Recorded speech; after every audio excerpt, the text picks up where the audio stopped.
Bishnoi tiger force ने Lawrence के लिए सड़कों पर उतरने का ऐलान किया। साथ ही कहा है कि बिश्नोई समाज शिकारियों, जिहादियों और राष्ट्र विरोधियों के खिलाफ लड़ता रहेगा।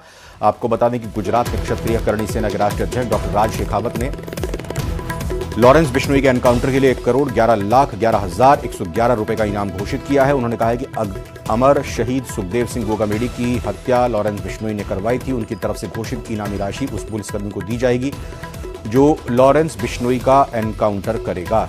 उन्होंने कहा कि देश के लोगों को भयभीत नहीं बल्कि भयमुक्त होने की जरूरत है।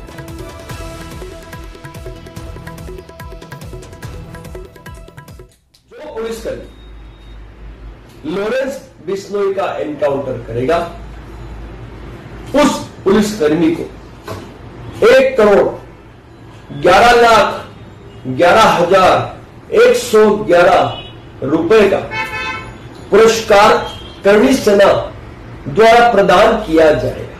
26 साल से कानूनी लड़ाई लड़ते हुए समाज आ रहा है और उसमें उन्होंने कोई बात करती उसको इतना मुद्दा बनाकर जिस तरीके की बात कर रही है ये बहुत गलत है। और इस तरीके से पुलिस कर्मियों को उकसाना, उनके ऊपर इनाम घोषित करना, ये तालिबानी फरमान की हम खिलाफत करते हैं। अगर कानूनी रूप से लॉरेंस का संरक्षण होना चाहिए और अगर नहीं हुआ बिश्नोई समाज सड़कों पर उतरेगा। एक एक बिश्नोई का बंदा लॉरेंस की जो है समर्थन मूत्र के उसकी जो है उसकी पैरवी करेगा और उसको आजाद करवाने की जो अपनी कानूनी भी लड़ाई लड़ेगा।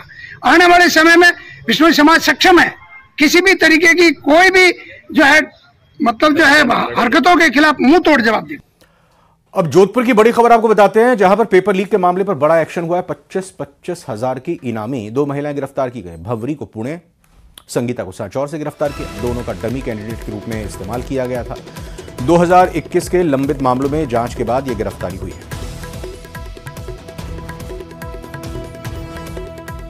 एक बड़ी कामयाबी हासिल की है। करीब 50,000 के 2 इनामी संगीता एवं भौरी दोनों को अभी कल गिरफ्तार करने में सफलता मिली है। इसके लिए हम लोगों ने ऑपरेशन बेंच वार्मर्स चला रखा था।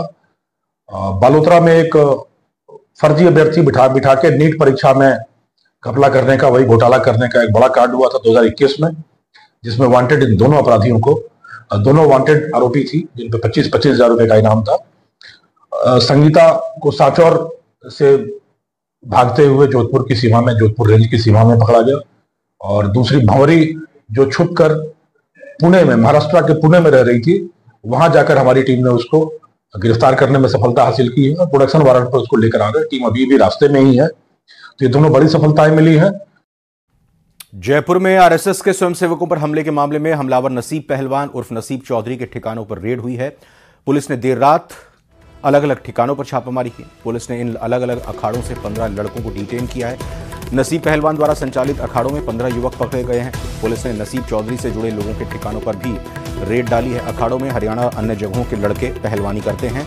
और आपको बता दें कि इस पूरे मामले में कहा यह जा रहा है कि झगड़े के बाद जिस तरह की स्थिति बनी थी, फिलहाल झगड़े की रात को इन्हीं अखाड़ों से कहा जा रहा है नसीब ने काफ़ी लड़के बुलाए थे, लेकिन पुलिस के पहले ही मौके पर पहुंचने से ये संदिग्ध भाग निकले थे। रजनी विहार के शिव मंदिर में स्वयंसेवकों पर हमला हुआ था।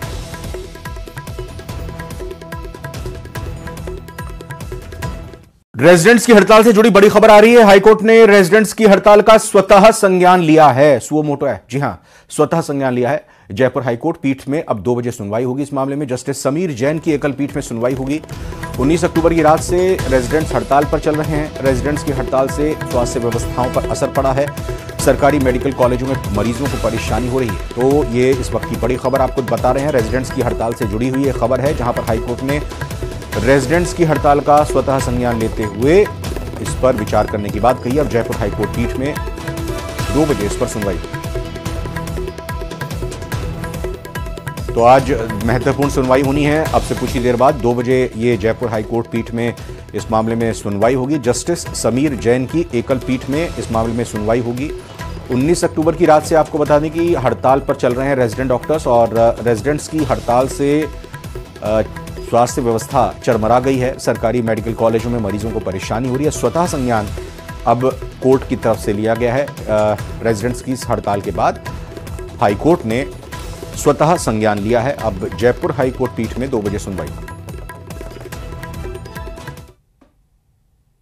डॉक्टर्स की हड़ताल जारी है, लेकिन अब हड़ताल के साइड इफेक्ट जो है वो दिखने लगे हैं। मैं इस वक्त एसएमएस अस्पताल की ओपीडी में हूं और ओपीडी में किस प्रकार की तस्वीरें ये दिखाने की कोशिश हम करते हैं। जो भीड़ पिछले 2-3 दिनों से लगातार देखने को मिल रही थी, अब वो भीड़ जो है वो नहीं है। यानी मरीज अब जो है वो एसएमएस अस्पताल नहीं आ रहे। वो इसलिए से नहीं आ रहे क्योंकि जिस प्रकार की हड़ताल चल रही है, ऐसे में मरीजों को जिस प्रकार से कतारों में घंटों जो है वो खड़ा रहना पड़ रहा है, उसके बाद अब कह सकते हैं कि मरीज जो है वो खुद ही अस्पताल में जो है वो नहीं पहुंच रहे। तो ये एसएमएस अस्पताल में, क्योंकि जिस प्रकार से यहाँ पर जो मेडिसिन ओपीडी है, इसमें खचाखच जो है वो भीड़ रहती थी, लेकिन इस वक्त कह सकते हैं कि वो भीड़ जो है वो नजर नहीं आ रही। यानी साफ तौर पर अब मरीज जो है वो सरकारी अस्पतालों में आने से बच रहे हैं, क्योंकि हड़ताल के चलते उन्हें दिक्कतों का सामना ना करना पड़े। इस लिहाज से वो भीड़ जो है वो इस वक्त एसएमएस अस्पताल में नजर नहीं आ रही है। कुछ डॉक्टर हैं, डॉक्टर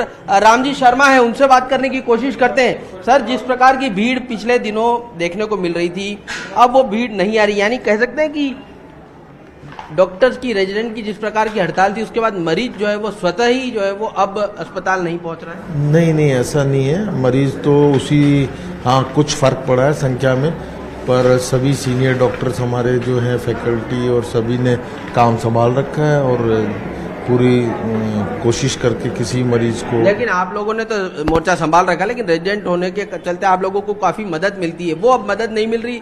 इस कारण से जो है वो मरीज भी थोड़ा सा सोच रहा है कि अभी अस्पताल जाए नहीं जाए, और त्योहारी सीजन भी शुरू हो चुका है। नहीं, एक त्योहारी सीजन थोड़ा सा शुरू होने की वजह से हो सकता है मरीज है, पर अभी भी जैसे हम लोगों ने सभी चैम्बर्स में सीनियर डॉक्टर्स बैठे हुए थे और सभी ने बीकानेर की एक बड़ी खबर आपको बताते हैं। पत्नी की हत्या करके पति ने आत्महत्या कर ली। पहले मतलब पत्नी की हत्या की, उसके बाद फिर आत्महत्या कर ली, अपनी भी जान दे दी है। बीकानेर की खबर महाजन थाना क्षेत्र के रामसरा की घटना है। पत्नी की हत्या के बाद पति ने जलकुंड में कूदकर अपनी भी जान दे दी। फिलहाल महाजन पुलिस मौके पर मौजूद है। हत्या के कारणों का भी खुलासा नहीं हुआ।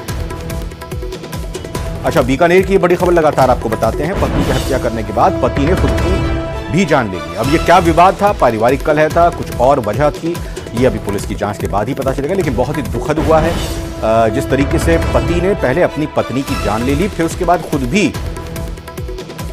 अपनी जीवन लीला समाप्त कर ली, आत्महत्या कर ली। ये पूरा मामला बीकानेर के महाजन थाना क्षेत्र की रामसरा का है, जहां पर अच्छा विक्रम जगरवाल भी हमारे साथ जुड़ चुके हैं, जानकारी लेते हैं। विक्रम, पता चला क्यों हत्या और फिर खुद की जान ले ली?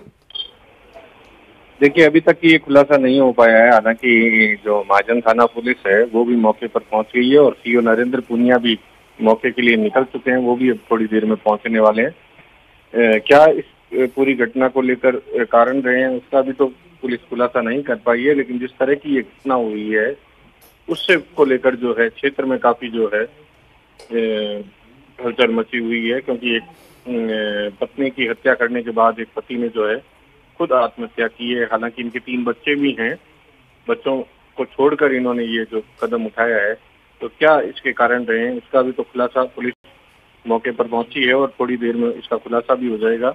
लेकिन मृतका का नाम जो है अंजू है और ये मृतक जो व्यक्ति है वो डूंगर राम ब्राह्मण बताया जा रहा है।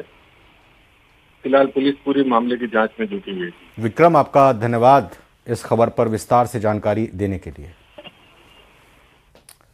भिवाड़ी से खबर आ रही है, जहां 2 गुटों में मारपीट हुई है और इस मामले में save decor private limited company में देर रात कहा जा रहा है मारपीट हुई है।